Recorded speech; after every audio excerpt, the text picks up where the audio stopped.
지난 8월 30대 여성이 한 상가 화장실에서 숨진 채 발견됐습니다. 경찰은 여성의 시신에서 타살 흔적을 발견했고 CCTV 영상을 분석해 유력 용의자인 남자친구를 긴급 체포했는데요. 이 남성, 알고 보니 임용된 지 1년도 안 된 해양경찰관이었습니다. 여자친구를 살해한 혐의로 해경에서 파면됐고 재판에도 넘겨졌는데요. 그런데 재판 과정에서 이 남성의 또 다른 충격적인 과거가 드러났습니다. 또 무슨 일이 있었던 걸까요? 자, 저희가 지난 8월에 발생 당시에 한번 전해드렸던 사건입니다. 현직 해경이 여자친구를 살해한 사건. 네, 지난 8월 새벽 6시에 그 목포시 상동의 한 상가 건물 화장실에서 30대 여성이 그 화장실 변기에 머리를 넣은 상태로 숨진 채 발견이 됐습니다. 어떻게 보면 화장실에서 구토하다가 사고 난 듯한 모습이기도 했고요. 그 몸에는 코피 흐르는 흔적이 있긴 했지만 별다른 외상도 없었습니다. 이 때문에 처음 출동했던 구급대원은 사고라고 판단을 하기도 했습니다. 하지만 경찰이 이 CCTV를 분석한 끝에 동갑내기 남자친구를 용의자로 특정을 했습니다. 그리고 시신 발견 10시간 만에 그 안마시술소에서 나체로 있던 이 남자친구 최모 씨입니다. 최 씨를 긴급 체포했습니다. 이 최 씨는 알고 보니까 목포 해양경찰서 소속 15순경이었습니다. 그 당시 해경 임용된 지 1년이 안 된 신입이었고요. 특수부대에서 복무한 무술 유단자여서 특채 임용이 된 그런 상황이었습니다. 저희가 지난 8월 발생 처음 전해드릴 때 제가 그냥 이름을 공개해버렸었습니다. 최재영입니다. 최재영. 응? 교수님. 여자친구를 살해하고 나서 2시간가량 범행 장소에 머물렀었는데 뭔가 좀 수상한 흔적들이 많았었어요. 그렇습니다. 그 당시에 이제 식당에서 일단 식사를 하고 움직이는 그 동선상에서 CCTV가 다 있었고요. 나중에 이제 처음에 이 여성과 만난 게 한 2달 정도 돼요. 그런데 그 이전에 그 상황을 보게 되면 자꾸 이 여성에게 어떤 그 성적인 그런 요구를 하니까 이 여성이 아주 그냥 과감하게 그걸 갖다가 거부합니다.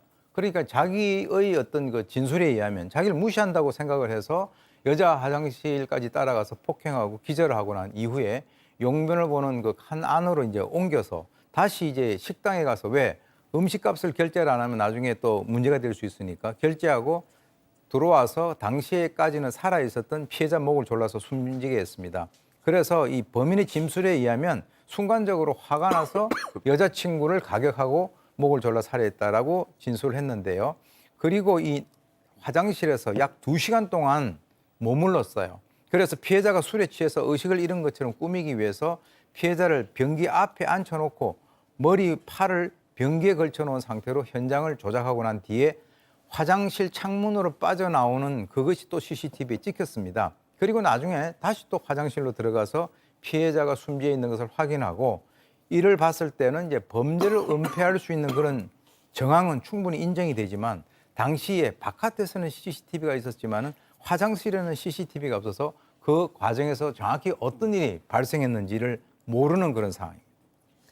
자, 자기가 살해를 해놓고도 숙취로 여자친구가 숨진 것처럼 변기 위에다 그렇게 연출을 해놓고 도망간 자입니다. 제가 당시에 해경 측에 제 식구 감싸기 이런 거 좀 의심 안 받으려면 신상 공개 좀 해라 이렇게 그때 정말 절절하게 부탁을 드렸었는데 안 하고 그냥 가더라고요. 재판 과정에서 말이죠. 이 최재형의 또 다른 충격적인 과거가 드러납니다. 체크포인트 짚어보죠. 성범죄 전과자입니다. 이게 무슨 얘기인지 피해자 고인의 오빠 얘기 잠깐 들어보시죠. 운영자들이 걔네들이 트위터에다가 X랑 구합니다. 이렇게 이제 구인을 한 거죠. 이제 그거를 보고 걔가 이제 트위터 메시지로 자기가 이제 하고 싶다고 지원을 해서 이제 자기가 이제 거길 같이 이제 성관계 동영상을 찍고 4차례 찍고 그거를 이제 유포를 하는 거에 대해서 이제 동의하고 그게 이제 그 음란물 유포죄로 해가지고 이제 그 트위터 계정에 사람들이 체포되고 거기서 이제 같이 이제 방조하고 했던 걸로 벌금형 100만 원 받았더라고요. 창원지방법원에서. 전과자가 경찰 될 수 있습니까? 저도 사실 이거 들으면서 좀 화가 좀 많이 났는데요. 일단은 이 최 씨가 정보통신망법상 음란물 유포의 방조 혐의로 이제 기소가 됐다는 내용인데, 심지어 지난해 1월에 이제 벌금 100만 원 선고까지 받은 상황입니다. 내용이 굉장히 충격적인데요. 운영자들이 SNS에 성관계 영상을 게재하고 판매하는 것을 위해서 초땡남 모집 해가지고 그 글을 보고 본인이 쉽게 말해서 배우가 되겠다고 한 거예요. 그러니까 사진도 보내고 뭐 성병 검사지 같은 것도 전송을 하고, 그리고 나서 2021년 5월부터 11월까지 4차례 걸쳐서 대구 등의 모텔로 찾아가서 성관계를 실제로 하는 영상, 마사지 받는 영상 등을 촬영한 것으로 지금 조사가 됐습니다. 그리고 실제로 그 영상이 SNS에 게재되기도 했는데, 근데 여기서부터 이제 좀 저희가 이해가 안 되는 건 그 이후에 최 씨가 이런 범죄 전력은 성범죄 전력이잖아요. 그럼에도 불구하고 해경 채용에 지원을 했고 그 이후에 15승경이 됐다는 겁니다. 양 변호사님, 가능한 일이에요?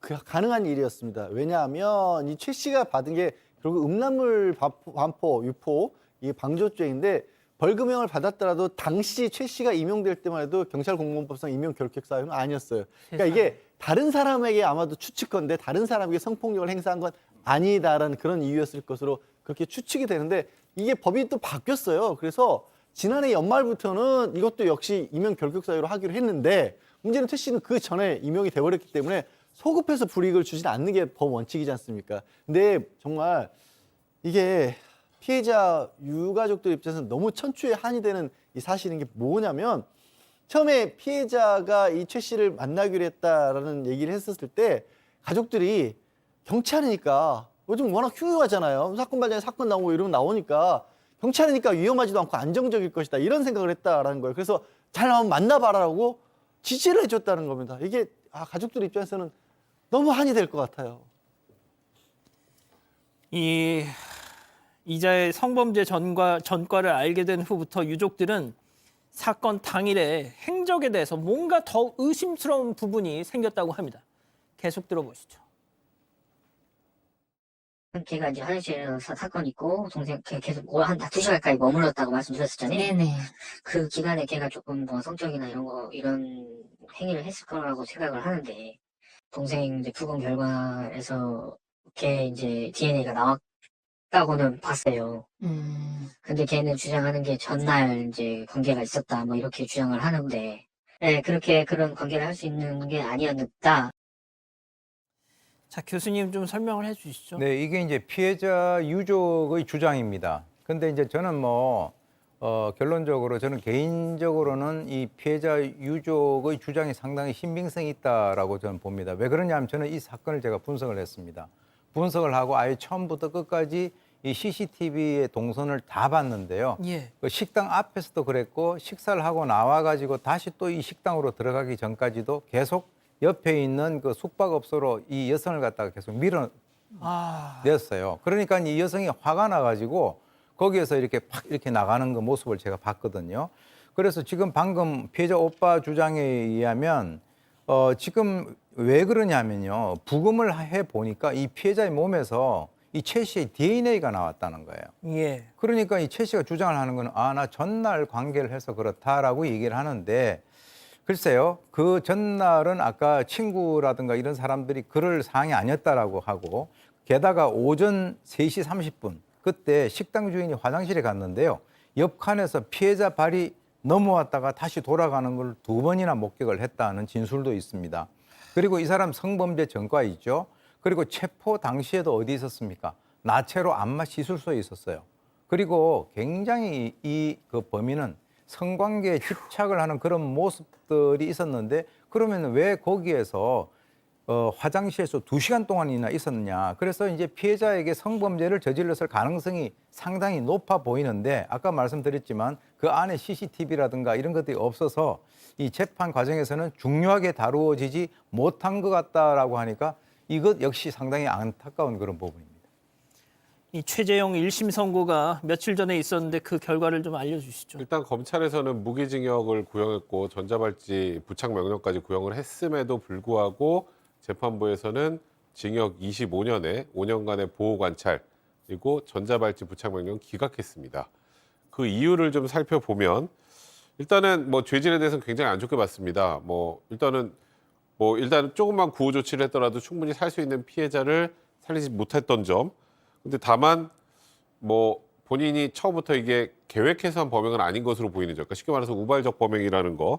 그다음에 재범 위험성이 중간 수준으로 좀 평가됐다라는 거. 예. 또 이 지금 30세 나이로 이제 선고받고 25년 이제 격리되면 상당 기간 격리되니까 그 정도라면 전자발찌 부착 명령은 필요 없고 보호관찰 명령만 내린다고 했는데 본인이 가해자 집안 뭐 실질적 가장이라면서 감경을 요구했는데 이런 부분도 어느 정도 반영이 된 것이 아닌가 유가족 입장에서 받아들이기 좀 어려울 것 같습니다. 양 변호사님, 그 고인의 오빠께서 하신 말씀 좀 짧게 좀 전해주시죠.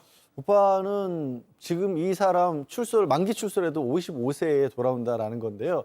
아까 이 사람 특수부대 출신으로 무술 유단자라서 특채된 사람이라고 그랬잖아요. 나머지 가족들이 25년 후에는 우리 벌벌 떨며 살아야 될 거 아니냐. 제발 전자발찌라도 부착해달라 이렇게 지금 부탁을 했습니다. 자, 최재형, 제가 지난 8월 발생 당시 이자의 이름을 신상을 공개하는 것도 아니고 단지 이름 하나 공개했는데 어떤 일이 벌어졌는지 아십니까? 그날 최재형과 이 사건 이전에 소개팅을 했던 어떤 여성분이 저희한테 제보를 주셨어요. 뭔가 한 2번 만났는데 이 최재형의 느낌이 싸하시더랍니다. 그래서 그냥 연락을 끊었대요. 자, 이 살인 사건이 벌어지고 나서 만약에 내가 그자와 최재형과 계속 사귀었더라면 내가 이 꼴을 당할 수 있겠구나라고 저희한테 제보를 주셨어요. 자, 이름 하나 공개해도 이런 일들이 여기저기서 막 전해집니다. 예?